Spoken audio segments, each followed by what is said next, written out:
বাড়ির বউ মেইন কাজ করা লাগবে, খাবার দাবার রেডি করা লাগবে, এটা তোমার কাজ, এটা অন্য কারো কাজ হবে না। তুমি এখন প্রফেসর হও, পিএইচডি ডিগ্রি হও, বাংলাদেশে প্রাইম মিনিস্টার হও, কিছু যায় আসে না, বাড়ির খাবার তোমার বানাইতে হবে। এইটা প্রত্যেকের বাড়িতে নিয়ম হবে, প্রত্যেকে এই নিয়মটা করবেন, কোনো খাতির করি না। আমার বোন বউ, আমার নিজের লোককে তো আমি আগে ধরি যে তাড়াতাড়ি ঘুম থেকে উঠা লাগবে।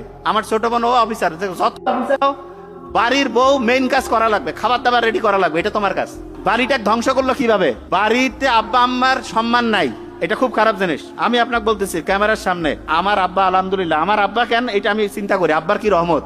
আমার দাদি বলে গেছে যে তুই দুধ ভাত খাবি, আমার আব্বা। আব্বা কিন্তু জীবনে খুব যে বড় কিছু করছে তা না, কিন্তু আমি দেখি আমার আব্বা যে পরিমাণ টাকা পয়সা আব্বার কাছে থাকে, এটা বড় বড় শিল্পপতি তাদের কাছে কেন? কারণ আমার ছোট ভাই ওই যে আছে নোবেল, ওর পুরা টাকাটা কিন্তু আমাদের আব্বার কাছে থাকে, এবং আমার টাকা যখন যেটা বেশিরভাগ থাকে আমার কাছেও থাকে কিছু, কিন্তু ওর পুরো টাকাটা কিন্তু বাসায় থাকে আব্বার কাছে।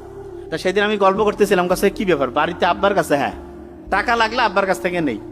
এবং এইটার যে বরকত, আমার ছোট ভাই আছে, ওকে আমি আবার আরেকটা বুদ্ধি দিছি যে প্রত্যেকদিন আম্মাকে টাকা দিবি।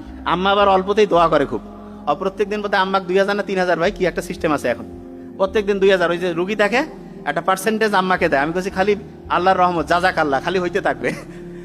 এবং আনবিলিভেবল, কোনোদিন কমবে না, আল্লাহ নিজে কইছে কোনোদিন কমবে না। ও কাছে ভাই সত্যি দিয়ে, এবং ও আমার কাছে ভাই আসলে তো এত বরকত, যারা আমাদের রুগী দেখার এই যে টিম আছে এখানেও আছে, কাছে যে আঙ্কেল ওর তো 10-12 দিন আগে সিরিয়াল বুকড, সিরিয়াল নেওয়ার কোনো বুদ্ধি থাকে না। আমার বন্ধু বান্ধবরা মেসেজ আছে, দোস্ত একটু সিরিয়াল লাগাই দাও, যে কেন কইছে যে 12 দিন পরে সিরিয়াল দিয়েছে।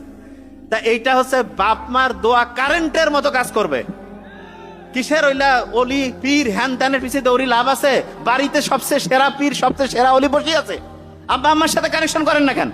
সমস্যাটা কোন জায়গায়? শয়তান আসি বুদ্ধি দেয় না যে আব্বা আম্মা ভালো না। এই যে প্রথম শয়তান যে বুদ্ধিটা দেয়, ও লিখছে ফ্যামিলির বন্ডিংটা ধ্বংস করবে। ফ্যামিলির বন্ডিং ধ্বংস করা মানে আব্বা আম্মার দাম কমাই দিল। আব্বা আম্মা যতদিন বাসায় থাকবে আব্বা আম্মার উপরে কোনো কথা নাই, দাদা দাদি থাকলে ঠিক আছে, সেটা তো ওনার আব্বা আম্মা আবার উনি হ্যান্ড ওভার করে দিবে কমান্ডার ইন চিফ, নাইলে আব্বা আম্মা